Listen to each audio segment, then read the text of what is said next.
یو شعر پکې مزاحي غوندې کې دی ښه دا ستا په غاړه دغه سوره میل دی ما راوړې پیسې مې په بازار کې ستا د پلاره مخکې دي دا ستا په غاړه دغه سوره میل دی ما راوړې پیسې مې ستا د پلار پیسې مې په بازار کې ستا د پلاره مخکې دي د محبت په نامه دا مینان ولې وجنی بې محبت کړی څه د ګناه کار خو نه دی او چې ستا د پلار ټلیفون راغی په خندا شوم ورته چې ستا د پلار زړه کې مې وویل ضمیره څه بېګار خو نه دی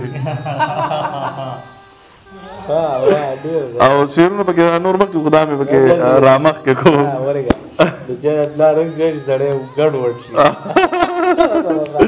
چې څه بېګار خو نه دی او تا راته کړې په دې خپله خوله اظهار خو نه دی ما هم د مینې نه قربان کړی انکار خو نه دی او تاسې سوچ وکړه په دغه معاشره کې ګوره بل څوک زما په شانتې تا ته تابعدار خو نه دی تاسې سوچ وکړه په دغه معاشره کې ګوره بل څوک زما په شانتې تا ته تابعدار او رقیبه ما پسې د سره هم دانګلې دی اوس مینه ښه شی دی خو دا یو سړي کار خو نه دی رقیبه ما پسې د سره هم دانګلې دی اوس مینه ښه شی دی خو د هر یو سړي کار خو نه دی او لیونی ستا په سر مې ځان ته دشمن کړی رقیب ځان ته دشمن کړی رقیب کنی نو ماله یې وجلی ګولی پلار خو نه دی لیونی ستا په سر مې ځان ته دشمن کړی رقیب کنی نو ماله یې وجلی ګولی پلار خو نه دی او ته چې کویزدن شوې د قسمت فیصلو داسې کړمه کویزدن شوې فیصلو داسې کړمه غلی مې وجړل ما ویل چې هزار خو نه دی ما وویل چې هزار خو نه دی او د غرونو خلک یو تالی ته نه تندي ته ګوره تالی ته نه څه دال ساګ به پخوو لیونی خار خو نه دی د غرونو خلک یو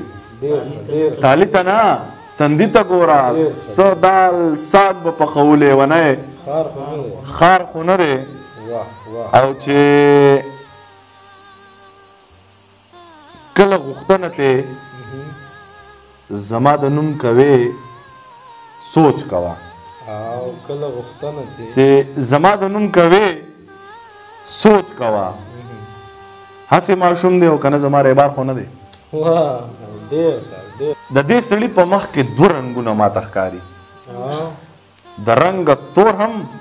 مزیدار هم د نوخار خو نه دی د دې سړي په مخ کې دوه رنګونه ماته ښکاري د رنګ تور هم مزیدار هم د نوخار خو نه دی او شعر دی پکې چې نوخار کې چې کوم دوه دغه بهیدلي دي یو سیندونه یو شان مونږ د یو بله خپو مونږ د یو بله خپو رضامندی له راتله مونږ د یو بله خپه رضامندی له راتله چاته یې وویل خنې ضمیر خان قار خو نه دی مننه مهرباني